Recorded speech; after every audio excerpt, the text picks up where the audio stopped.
to just I'm on it. eat. Okay. Good morning, everybody. Hello, hello, hello. How are you? As we're chiming in right here. Good morning from Seattle. How are you guys? Good morning. Ronit here, Huddle Time with Ronit. Good morning. Hope everybody is good today. It is 8 o'clock here in Seattle. It is 10 o'clock in Chicago and 11 o'clock back in the East Coast. Hope you guys are doing great. I'm so excited for today's show. I'm actually excited every time for today's show. I hope you are too. You know, we started this together, this journey together. We started, I don't know, what was it? Almost 3 months ago. So we're entering June. And it's been an interesting journey, don't you guys think? It's been an interesting journey, right? How are you guys all doing? Give me your comments right here. Let me know how you're feeling. 1 till 10. Are you at 10? How many of you are already back to work? How many of you are almost back to work? Where are you from? So if you can put your comments and let me know where everybody is chiming in from. But hey, I'm here in Seattle, not sleepless. Oh yeah, maybe is sleepless in Seattle. And my name is Ronit, and I'm the host of Huddle Time show. You know, it's been a really great, fun time here, and it kept me going in so many ways. And I hope it provide a lot of great value for you guys. Hi, everybody. Good morning. So my job is to interview high achievers and highly successful people that share with us their tips, their knowledge, their successes, and their oops, and help us all see what does it take to grow and develop? What does it take to pivot to another period in your life, another position in your life? Maybe you're rethinking where you are. Maybe you want to change things. So how do you get to go? How do you get to move the needle up? All here in the beautiful industry, our beauty industry. So together with the Cosmetologists of Chicago and America's Beauty Show, we are keeping you up to date of what's going on and what you need to do to thrive, what you need to do to continue your journey. And I can't wait to bring my very good friend, Sonna Brado, into our show today. I'm going to bring her right in. So let's see. Hey, Sonna, how are you? Oh, I can't hear you. Hold on. Let me just get you unmuted. Hi, Sonna, how are you? You look beautiful. Thank you, as do you, and I love those glasses. Thank you. How you been, Sonna? How is it? Are you having your cup of coffee? Yep, well, actually tea. Me too. What do you have for tea today? It's called Northwest Blend, and it's by a really great little tea shop that's right next to our salon. It's called, what is it called? Revival? No, I can't remember the name. Anyway, they make their own teas, and I'm in Spokane. Oh, and you're in Spokane. Yes. Mm-hmm. Just across the mountains. I know, just like about a few hours away from each other. This is such a huge state, right? It's Washington huge, is gorgeous. It's beautiful here today. How is it over there? It's gorgeous. Beautiful day, nice breeze. Yeah, I hear you guys are going to have a little heat wave, and then we're getting it this coming weekend. So I am so excited. Heat waves for me is amazing. Let me introduce you to everybody. Of course, I'm sure everybody knows Sonna Brados, you know, who has been in the industry for a long time. Okay. Right? Yeah, she's an educator, she's an artist, but more than anything, she's an artist at heart.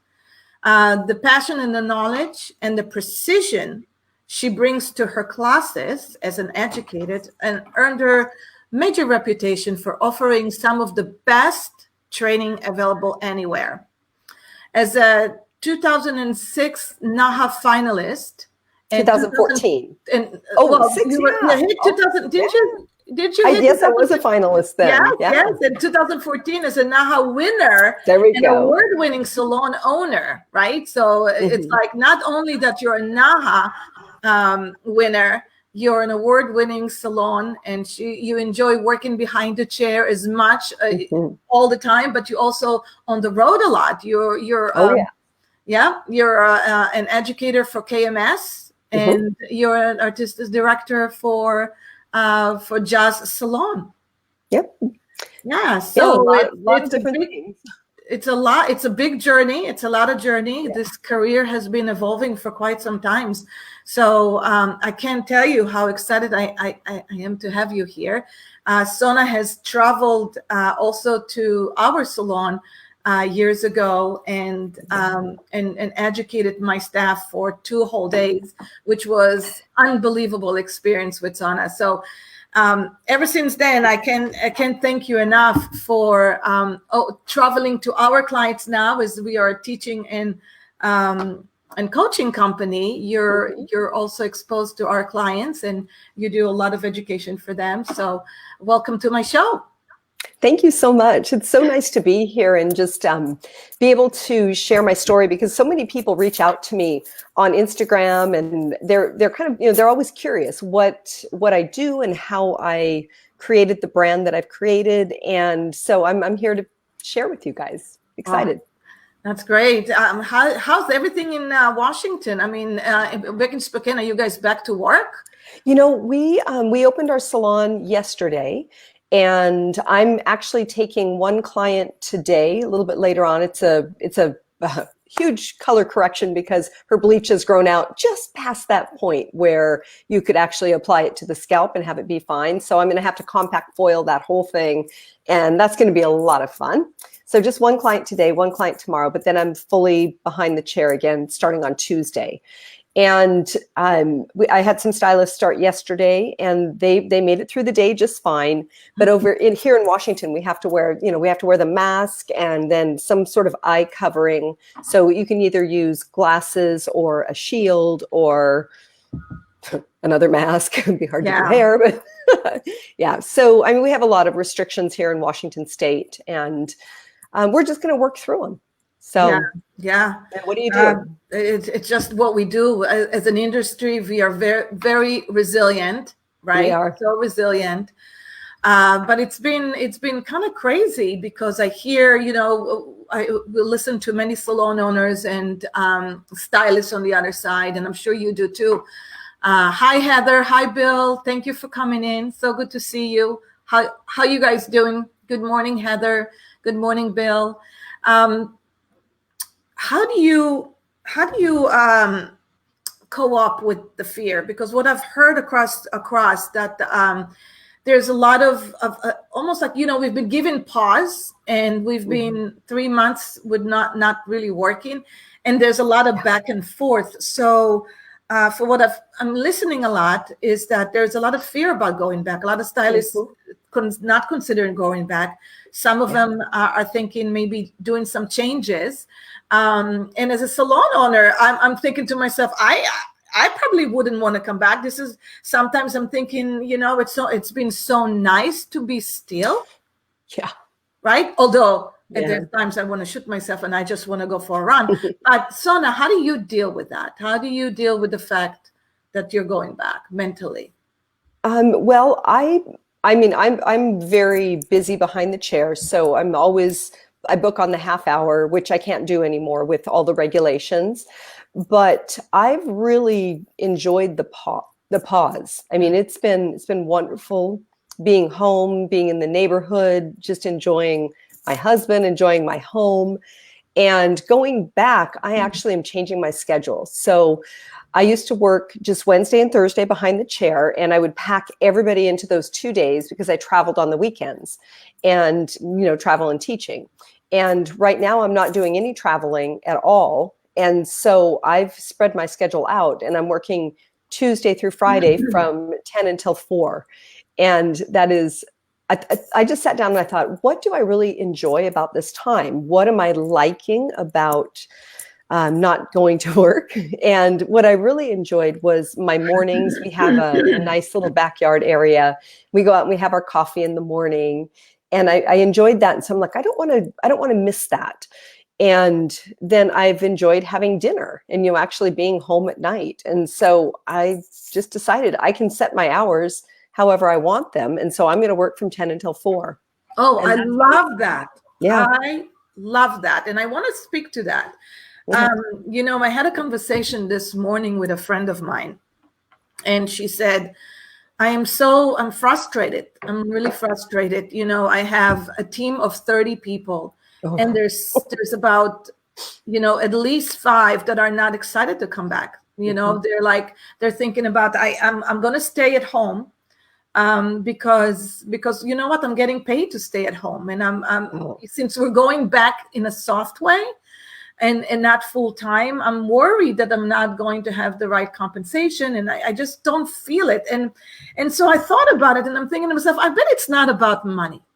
It's not about money. It's not about getting paid enough or not getting paid enough, because at the end of the day, whatever we want to make money, we can make money. We know that. Right. I think there's a lot more than that.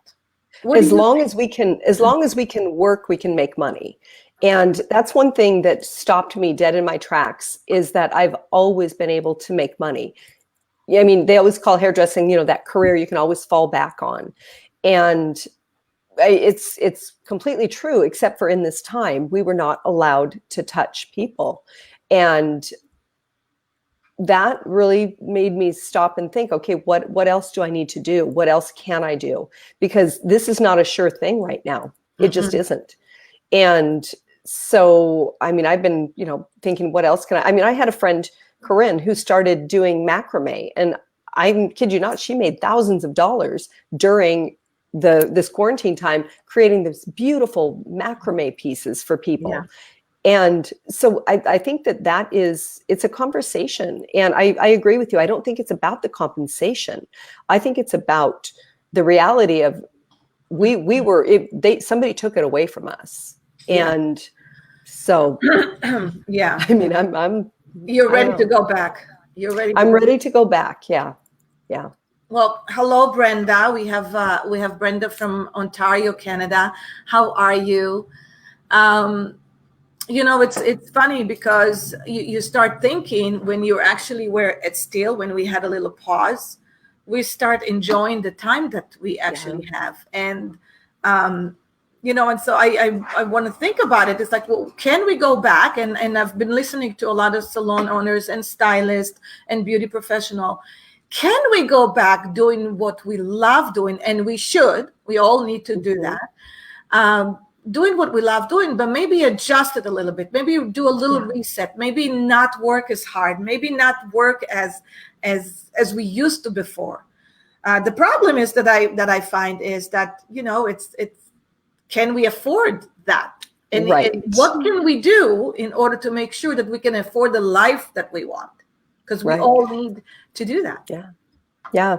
And when you go back, if you're a busy stylist and you're used to double booking, booking inside of other appointments, in Washington State, we can only have a 1-to-1 ratio. And I think that's pretty common right now, 1-to-1 ratio of a stylist to a client. And fortunately, I work with an assistant who is a stylist. So she has one of my clients for part of the time, and I have another client, but I'm not booking nearly as tight because, well, I did one haircut the other day on one of my staff members with a mask and the shield on, and I was in tears about the first 10 minutes. I couldn't. It's so claustrophobic, and I've heard from so many people, you have to give yourself time to literally decompress after each haircut, because it's very confining. It's very restricting, and you can't talk like we normally talk because you can't breathe in like we normally breathe in through that mask. So yeah, we're back. I'm glad to be back, but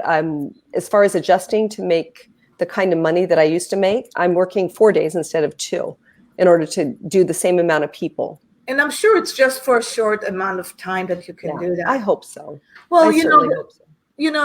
One of the things that I'm speaking with a lot of our clients, our guests, and other salon owners, it's like you can adjust it. You can adjust it, because you gotta look at if you could, can you reverse engineer it? Can we reverse engineer it? And here's what I'm thinking is like, if you're used to make $1,000 a week, let's just give it an example, right? Mm-hmm. If you used to make $1,000 a week in 5 days, what can you do to make it in 3 days?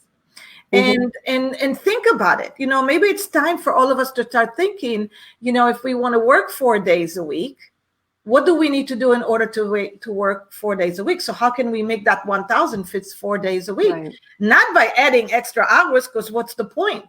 Exactly. But changing things. What do you think about that, Sonna?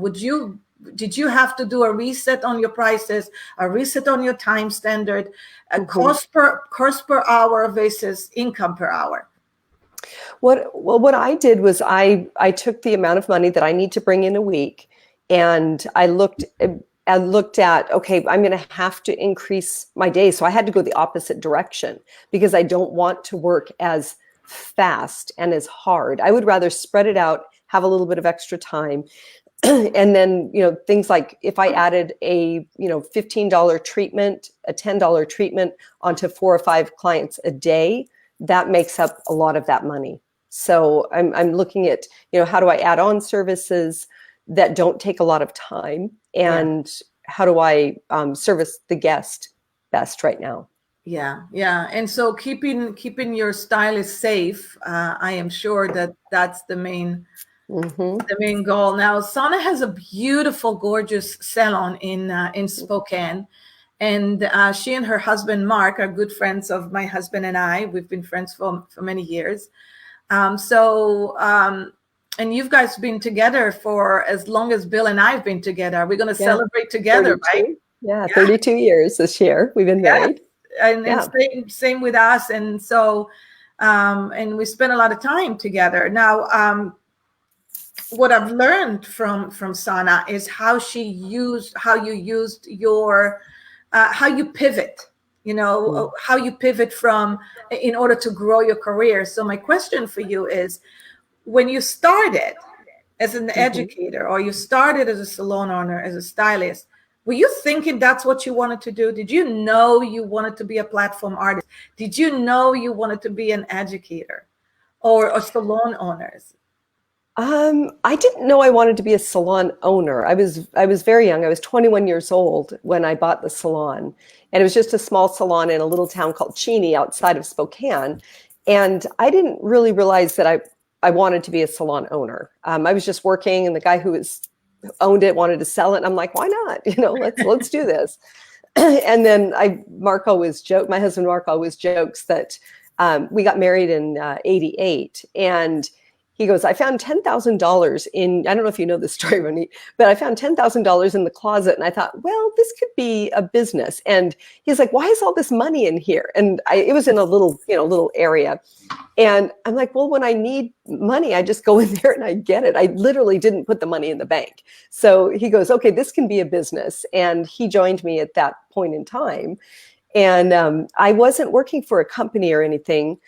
And one of the sales reps came in and asked me if I wanted to go to a training and be an educator for Bricado. And Sam Bricado has been one of my mentors for years. Yes. And that's where I started my education journey. And I've always, I was in 4-H growing up, and always there were demonstrations. And so I was in cooking 4-H. And we did these demonstrations where you talked in front of people and showed them how to do things. And I always loved that. I've always loved being on stage and talking to people. And so I just kind of fit right into that education system, and I loved it and continued on from there. I was with Sam Bricado for about 10 years. Then I moved over to TG and was one of their regional education directors. I was with them for about 10 years. And then I've been with KMS now for about, I think, 12 years. And it's been a wonderful company to work for, one of the most ethical companies I've ever seen. So. Wow. And interesting. What makes them such a wonderful company to work for? And that's not the first time I hear about it, I know. Yeah. And we've spoken about it as well. But what makes it such a great company to educate for? KMS and Goldwell, they're sister companies, and they're owned by a corporation out of Japan called KAO. And they've been voted one of the most ethical companies in Japan. I don't know if it's the world or Japan, but like, I don't know how many years in a row. And that's a really hard thing to get, especially in Japan. Yes. But the team of people that I work with is phenomenal. Kara Grannon is the show director, and she takes care of us. I mean, so wonderful. Lori Adams. I mean, I've got just this incredible group of people that they really take care of the artists. And we go in and we do shows. The model room setup is wonderful. The models are wonderful. And the team is, I mean, they're like family. Yeah. So it really is, it's a great company. Yeah. And when you're saying it's ethicals, what are the few things that you notice that make you shine on as an educator or a platform artist that makes it ethical? Are there different thinkers? Are they do they do things differently than what you're used to from before? I know that everything that we do, I mean, we can't say anything about the product that has not gone through extensive testing. Everything that goes onto the like description of the bottle has been worked through. It's all, the legal department is always on top of everything. So, I mean, everything is just systematized and everything is what it's supposed to be. So they don't, there's never any shady dealings or anything. They partner with the salons so beautifully. And I mean, I don't know exactly what the answer would be for that, but I just know that my dealings with them are always like above board. Yeah. So. Yeah. And which is I can stand up there and say, I can stand up there and represent the company. Now, not being able to travel, because you travel quite a bit at working, you travel from East Coast to West Coast on a regular basis. I see you a lot on the East Coast, which was always nice because whenever you guys come to the East Coast, you come to Boston and you stay. I love it. And, there's nothing like Mark and his food habits. I mean, last time we hung together, not back here in Seattle, we were cooking. He made this amazing, just everybody to know, Mark is an amazing, amazing, amazing chef. He is just unbelievable. And it's always been a hobby. And Mark actually is the CEO of the company. He runs all the operation, and he's with the brain of Jazz Salon. But his hobby is cooking, and so there's nothing more dearest to my heart than cooking. So to be with him in the kitchen is so much fun, So you guys been together in the kitchen now for 3 months. Well, no, he's been in the kitchen. I've been outside in the yard. He literally does all the cooking, except for breakfast. I do breakfast and make bread. Yeah, and what is the name of his Instagram account that he just started? The Chef's Whim. The Chef's Whims. We have to put it in the links here. Okay. You guys have to follow Mark because his creation are unbelievable. I think he's totally devoted to his Italian cooking. So you guys have to he loves Italian cooking. Yeah. So, one of the things that I kind of wanted to share with the audience is that you've been a platform artist, did you always know that you want to compete at NAHA? Because that's a huge honor. But also a huge commitment. Huge commitment. Yeah. I mean, I've entered NAHA, I think 5 or 6 times. The very first time I entered, I got nominated for, it was the long hairdressing category, which the categories have changed now. But I've entered it quite a few times, and I've made it to the finals twice, and I won one and didn't win one. And it literally is it's huge when you decide to do it. You don't just take a couple pictures. It's a whole concept and story, and it's very exciting to do, but it requires a lot of thought and a lot of preparation. Yeah. And I would say I probably never would have entered if Mark wouldn't have pushed me. He's like pushed me in my career to be an educator, to be, to compete. Yeah. I probably would just stay in the garden. I mean, I'm a very, homebody, and I appreciate the pushing. Yeah. Yeah. You went in it. I mean, you entered it a few times. Hi, Jay. It's so good to see you. How are you, Jay? How's the morning over in Philly? Sonna, at the end, the entry, I mean, you have entered several times, and it wasn't by your first try or the second try, but it's hard, but you keep coming at it. Yeah. You know, Yeah. With this, is this the whole experience that we had with going through this past 3 months? Did that affect at all with your passion to hair, with wanted to go back? Did that affect you at all? With continue to having the passion of creating beautiful hair? Right. Did you do anything different? Did I do anything different during quarantine? For sure. Because you couldn't fly anywhere. We get stuck. You're an educator. Right. You couldn't do hair. What kept your passion going? Well, I started out in front of my art wall. I did a little live, and then I did a whole series on creativity, and it's all in my Instagram stories. It's all in a story channel. No, not in the stories, on IGTV. Yes. It's all on IGTV. And I did a whole series on creativity. So I started out with finger waves and pin curls, and moved on into roller sets, and did, just different things that I hadn't done in years. And some of it's kind of funny because I'm on there trying to figure out the finger waves and how to put the pins into the pin curls, and just the basics and the foundations of what hairdressing started out as. And so I went on a creative journey, and I did 10 videos with that. And then I went in and I started a series called Make Manny Pretty Again. And I've had so much response on that. And what I did was, because I teach a lot of classes inside the salon, I had a ton of mannequins that their hair is all jacked up, And so I grabbed those mannequins and I started, just showing how to fix certain areas of a haircut, not a whole haircut, because there's so many people teaching whole haircuts. And I thought, what can I do that's different that would be interesting? And so I did things like, how do you fix layers that are, layered at too low of an elevation and there's a big weight line? How do you fix, bangs that are cut too blunt? So it was just Make Manny Pretty Again. And I've got about, I think, 8 haircuts on there, or fixes, I should say. Yeah. So I did that. I macrameed. I started a sourdough starter, and I've been making bread. I've gardened. I mean, there's just so many things that I've done during this time to keep my creativity up, because I really feel like creativity is one of the things that has gotten people through this time, whether it's diving deeper into doing hair or finding a new passion, diving into painting. I did a painting. Let me see if I can show you.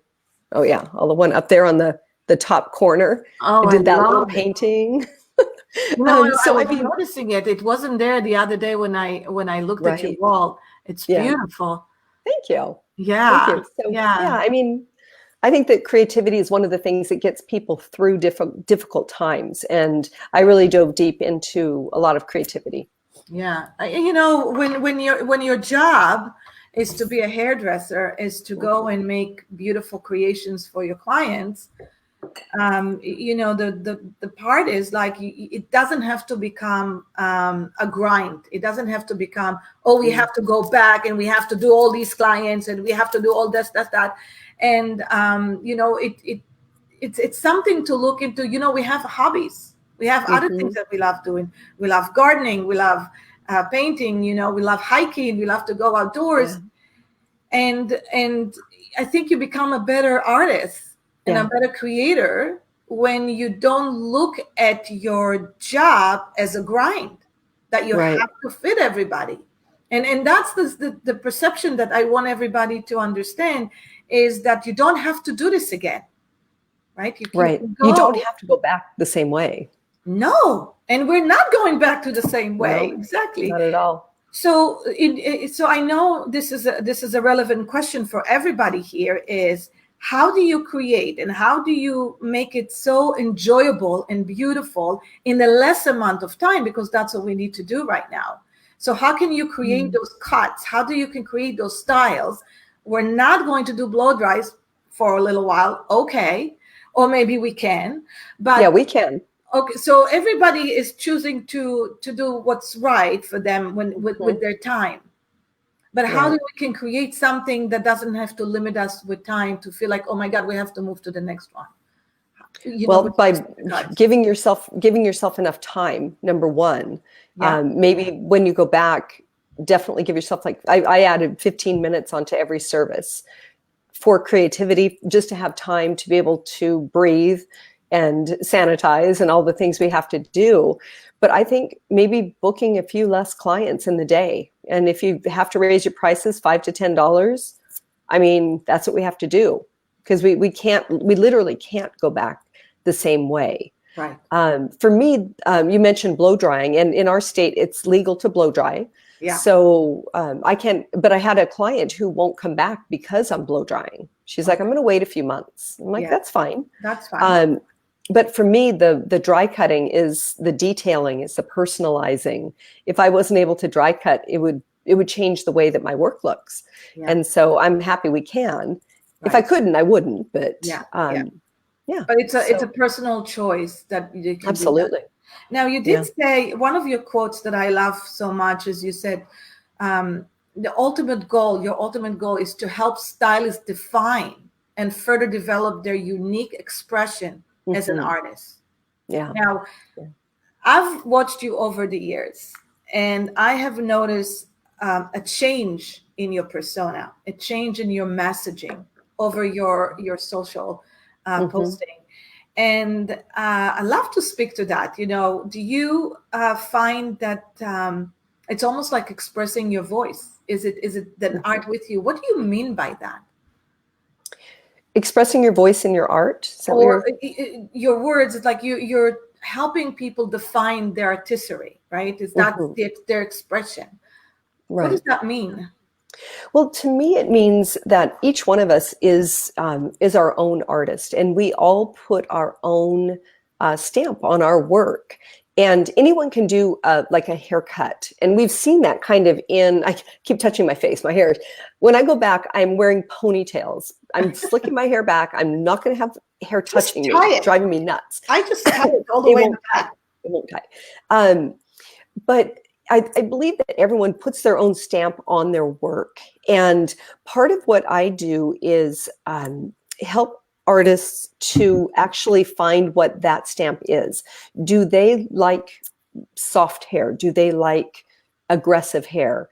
And what are the techniques that you can do to create those styles? I have what I call hip pocket or back pocket tricks. And a lot of that is what I share on my Instagram, is just little tricks that help you personalize what what the client is getting.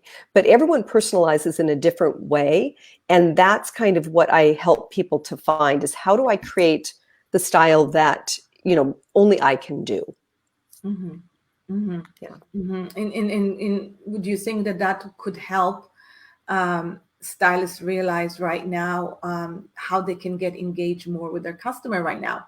Because since they're wearing a mask, and this person is wearing a mask, and maybe it's a communication of how to do something by design, and not treat the clients right now as let's just get the work done and get you out of here. So how do we connect with that personal leaving the mark, as my friend Jay would say? It says, like, leave your mark. What is your mark? Right. Well, I haven't gone back to work really yet, and so I haven't been working on people.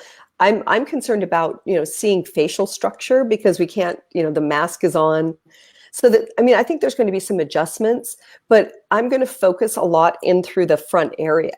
The fringe area, what's happening right around the face, those details that you can see, because literally I'm not going to wear makeup going back. I'm just going to put on, a little bit of mascara and eyebrows, and, everything's covered up. Everybody's covered up. Yeah. So I think that, working on the area that is seen is going to be really important.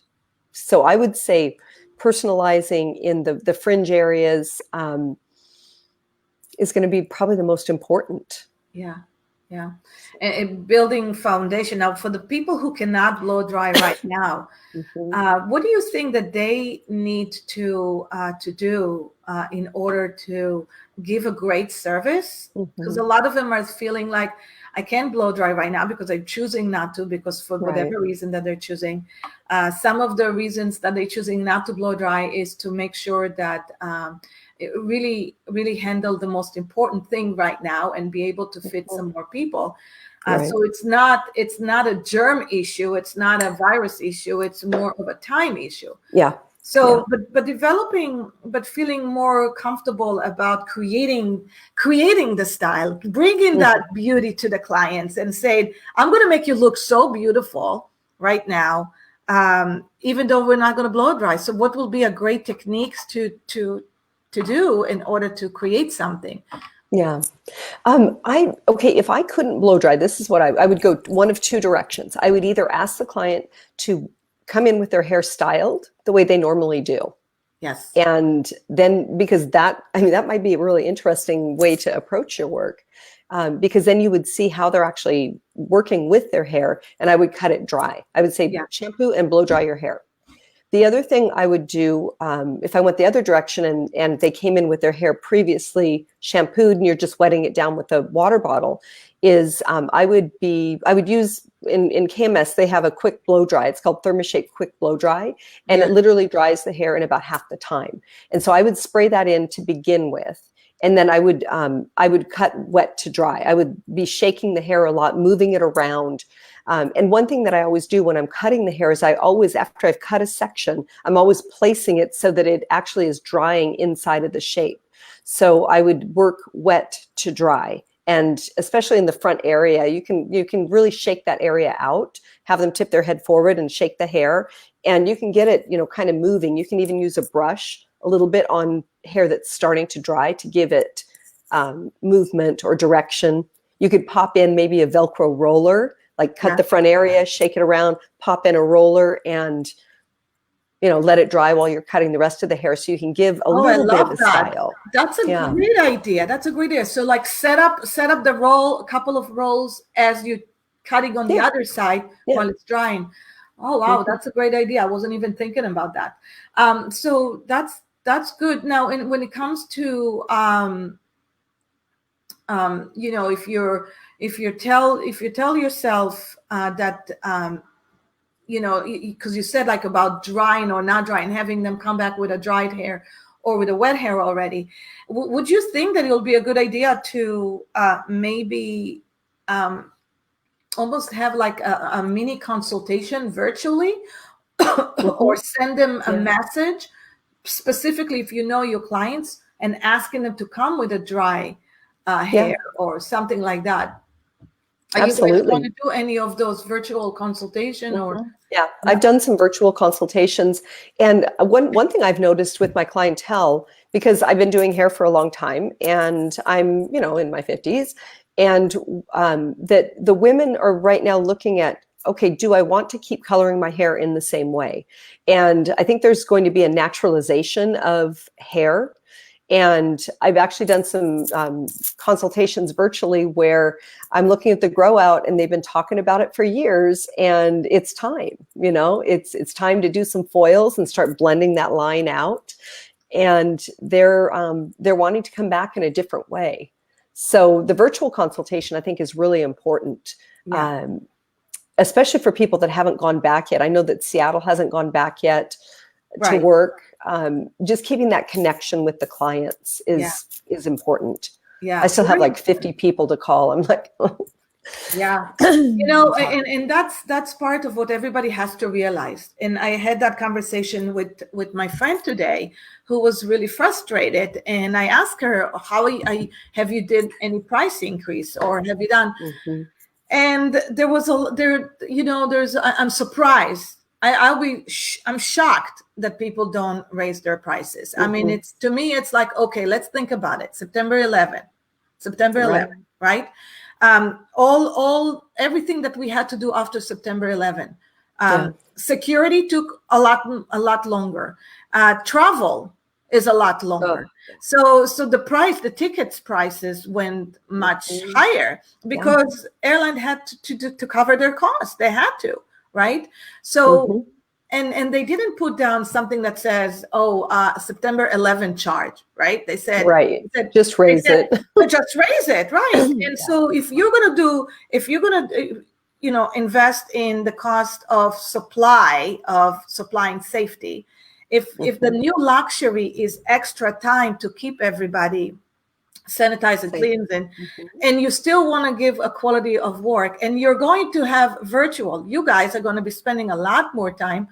You don't want to do it for less money. Because if we're talking about,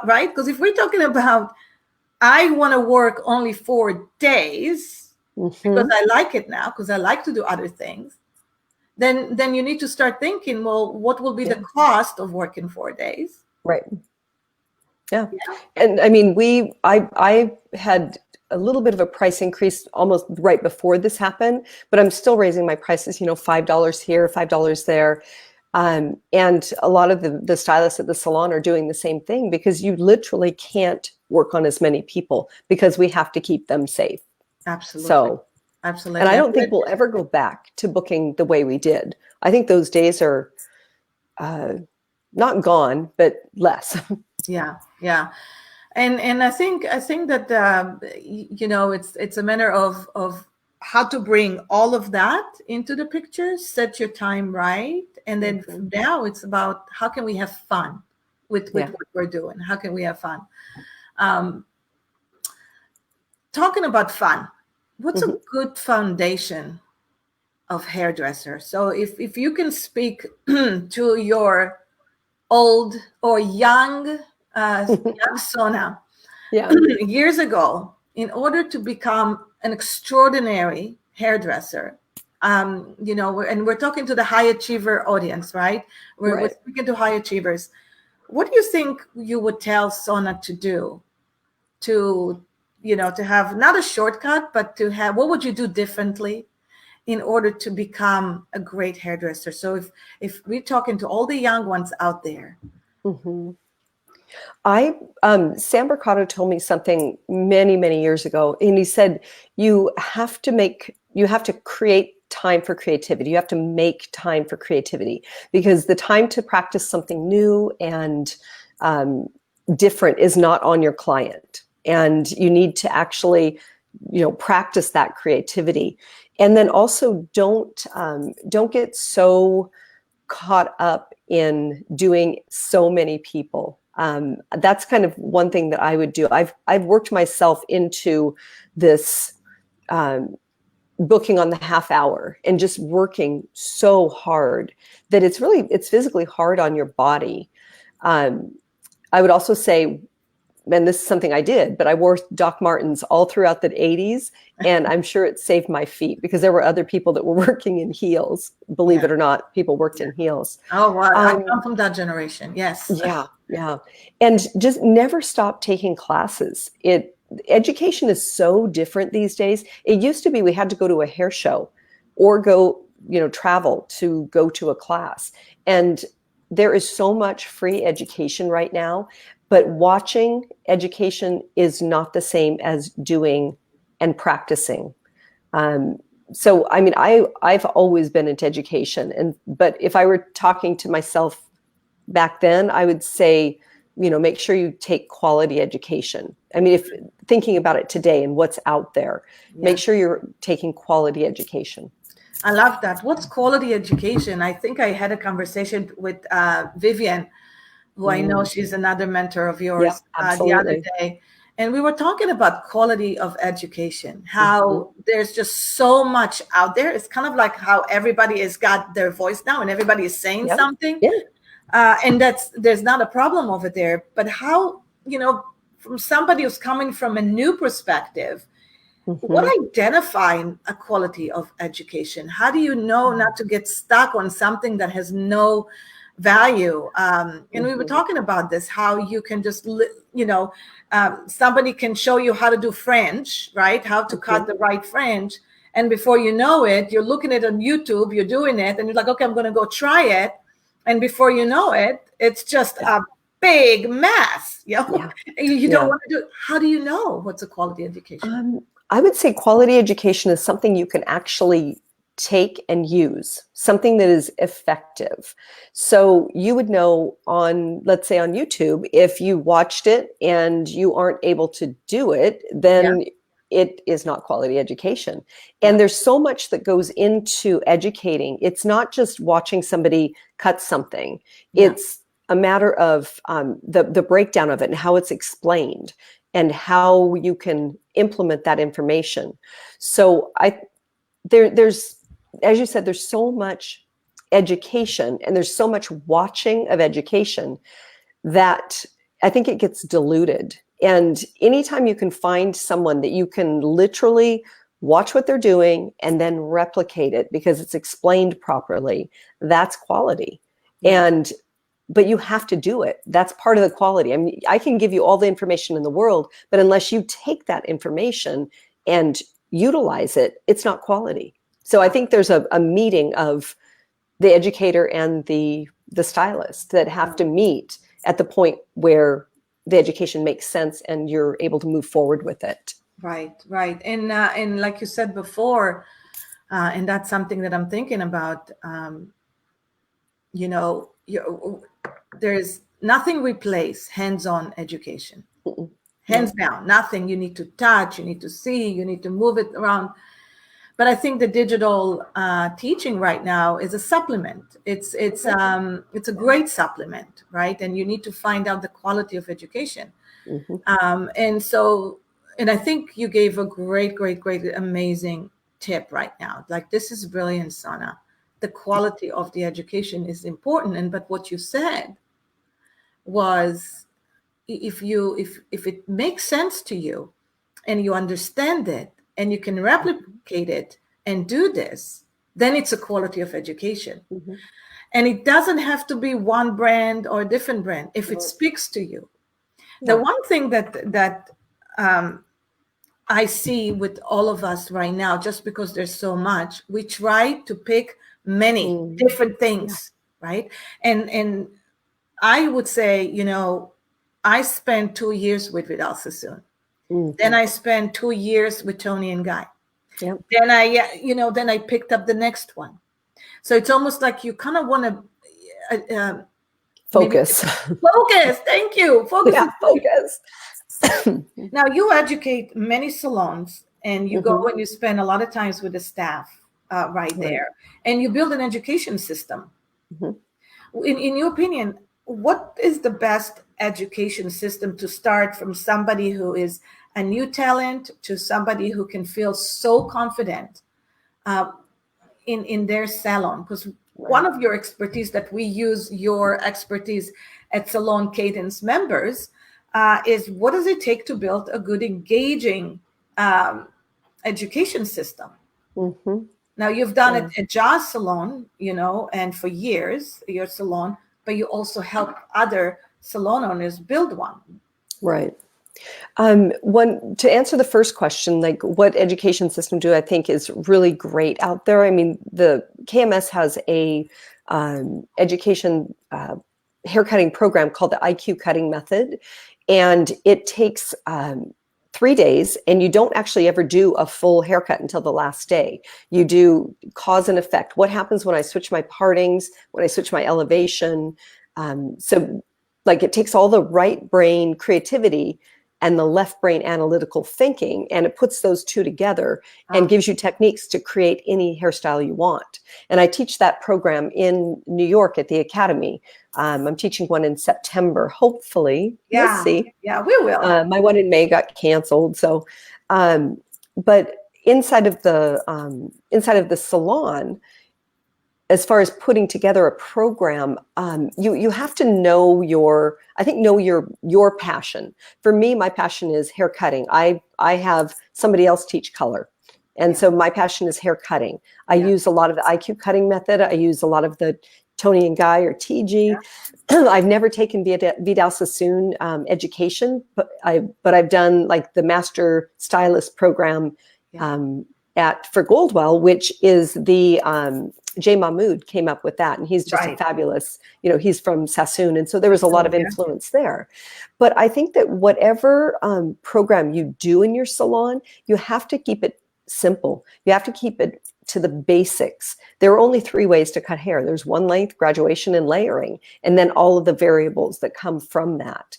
But having an education program inside of the salon is one of the most important ways for you to build your business and grow your team. Yeah. Yeah, thank you for saying that. Now you're building right now. You're on your 4th program. I know your digital programs have been so successful, but you're doing something new right now, and I'm really excited about it because I know it's hot from the oven. It just came out. You're building another one right now, and so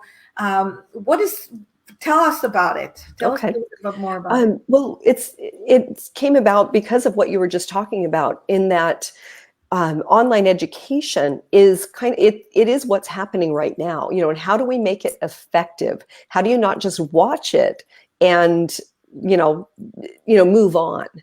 And one of the things for me is I'm such a hands-on educator. I mean, I'm like right in your business. We're, working with how you hold your scissors, how you hold your comb. And I want to figure out in this beta program, so it's like brand new, is I want to figure out how much you can actually learn without me being there. How effective can I be in teaching virtually? Because we're used to that hands-on education. And like you said, nothing is going to replace that. But how good can I get at virtual education? And so the program that I'm going to be starting with, it's going to be 4 weeks. And it will be, it's going to be a program that I do called Short Hair, Don't Care.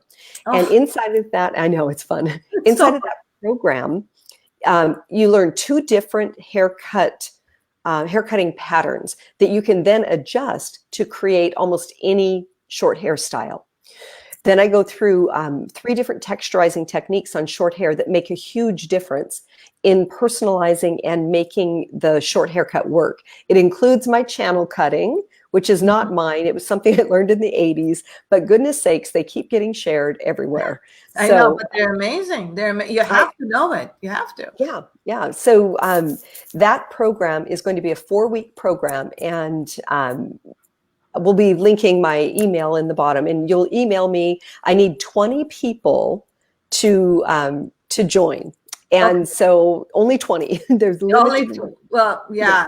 And it's going to be 4 weeks, 1 hour each week, or probably an hour and a half, I'm thinking, because we'll do an hour of education and then half an hour of Q&A.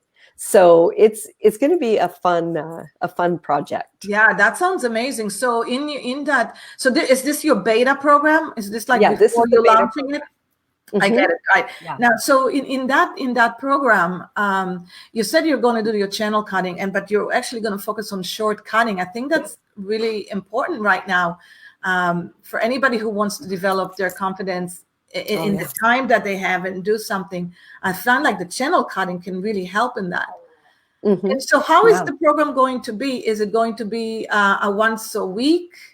Yes, we'll do once a week. And I'm thinking, I haven't decided the night yet. It might depend on the audience and how many from East Coast, and so I'll figure out the night.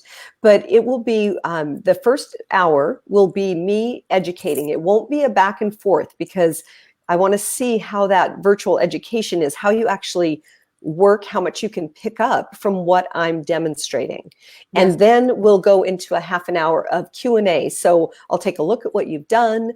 You can ask questions on how it actually, what you could have done different, that type of thing. So it'll be teaching, and then it will be the communication. That's great. That's awesome. So it's going to be via Zoom type of a setting. Yep, we'll do Zoom. You need 20 people for your beta. 20 people, okay. Yeah, that's great. So and I'm going to do it at 50% off. So it's going to be $20, or $25, because we were decided on 50 per month. So it'll be $25 for the month. So that's for 4 1-hour classes. So it's a fantastic value. And a 30-minute, is it a 1 hour and then 30 minutes Q&A? Yep. Got it. Yeah, that is amazing. That's amazing. So for anybody who is who's interested in being your beta, which are basically going to give you feedback on how they're doing in order to launch the new program, how can they get a hold of you, or how can they become one of the 20? One of the 20, you can either email me at sjbrado, SJBRADO at gmail.com, Yeah. or you can go and you can direct message me on my Instagram, which is at Sonna Brado. And the first 20 get to be in it. Oh, that's great. But, Scott yeah. Ellison just joined, and he said, and hi, Oscar, how are you? Hey, Scott. Scott said he's in. So he's Awesome. one. Yeah. And I know Andy is in. So it's great. So guys, this 20 are gonna fill really quick. So if you want to join, this is a good time to join. Yeah, I haven't opened it up yet to anybody else. So after probably tomorrow, I'll go on and open it up to my Instagram audience. That sounds great. Now Brenda is asking, do we need a client to work on during the program? Nope, you would use a mannequin head. Okay. So you'll need some, Brenda, you'll need a mannequin head. Do you have a recommendation for a good mannequin head? I use the Mia from Hair Art, MIA. MIA Hair Art. Mm-hmm. Okay. And they're about, I think, $60. Okay. So you need a mannequin stand, and you can do it either at your salon or at home. Yeah. And it's going to be 4 weeks of short hair cutting. So 2 weeks will be one of the short haircuts. Then we'll do another short haircut, and then we'll focus on texturizing. That's great. And you're going to work on a little bit on French and channel cutting with that. Yeah. That is awesome. That's great. I love that, So couple last questions before we go. It's already 5 minutes to wherever, somever. Does Mia have a real hair? Oh, yes. Yes, sure, Brenda. It's such a great mannequin, and Hair Art is great. Do they do any specials right now? Discounts on their mannequins? I don't know if they have any specials or not. So, but I mean, you could use any mannequin. But I like the Mia's because the front hairline, you can actually cut really nice fringe with it. Some mannequins, the hair goes like this and out, the cheaper mannequins. So the Mia has a nice front hairline. Okay. Yes. So Brenda, that's a good question. Thank you for asking.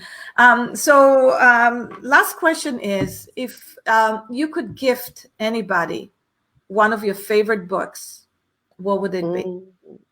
Well, it's a new one that you actually, I'm going to do two. I'm sorry. I'm just now reading Profit First, which I know, Ronit, you're big into that one, and I'm so excited about that.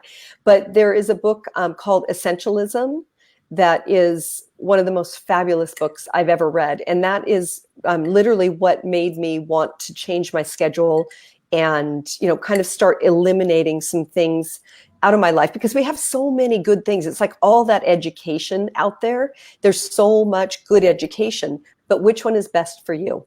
And that's what essentialism is. It's deciding what's right for you. What is your highest point of contribution? Which Ronit, I know that you're working with Sarah as well, Sarah Green, and she helped me kind of define my voice on Instagram. And has been a fabulous mentor and coach for me. But that book, Essentialism, helped me to, kind of frame what I'm doing right now. So it was a book that helped you identify your voice, or is it a book that helps you more centralize yourself? Or put the perspective in the right place? Yes. And it helps you find where's your highest point of contribution. So what are your talents? What is your passion? And then there's another thing that all of them intersect. And it's something that Sarah took me through. And so it really helps you to define who you are and what is most important to you. And then how do you want to move forward with that? Got it. We should have Sarah come and join us. Oh, absolutely. Or we just have her come as a guest. Anybody here who is interested, would they be interested to have a conversation with Sarah Green, who is a brand specialist, but more than anything, she's a soul specialist. Oh, yes. She goes through and she will help you identifying, what your beliefs and bring them and articulate. Yeah, and just who you are, who you want to present to your audience. I love it. I love it. So if anybody's interested, let us know. As it is, I think we should get her over here and we should do another fabulous show with us. Yeah. So hi, Andy. Andy just chimed in. Andrea from Yakima in Washington, and she says she's in. She wants to do the same thing. Oh, awesome. Yay, awesome. So guys, thank you so much for coming. I just want to let you know that we are next week. Hi, Thea. So good to see you. You want to bring Sarah Green? Is this a good conversation? Good, Thea. Thank you. I'm going to actually send everybody a little questionnaire. I would like to know your opinion, and I would love to know what subjects you guys want us to bring over. What are you interested in? If you can tell us, are you interested in financials, understanding how to become very profitable with the profit first? Are you interested of learning how to become how to work for the lifestyle that you want, how to create the right work pattern that works for your lifestyle? Let us know. We would love to do that. Anything that comes to your mind that you would want to wish and make it happen, please put it in the chat box, but I'll send you a survey. Guys, we're moving the show starting next week, June 1st, into Monday night. Since a lot of people are going back to work, we're going to do it at 8 p.m. EST. So you can have a glass of great tea, juice, coffee, maybe a glass of wine. Yeah, we're going to have great conversation. We have Sonna is going to be there again. We're going to have Sarah Green coming. We have Vivian McIntyre is coming. We're just having a lot of great, successful high achievers in the industry, just like all of us here. And we are going to learn a lot more of how to be more successful in what we're doing. So, Sonna, I love you. Thank you so much for spending the time with us here. I know you got to go to work today. Yeah. So we'll talk again. And thanks, guys, everybody. See you on Monday night, 8 o'clock. We have a fabulous guest. And we'll talk to you then. Thank you. Bye. Bye.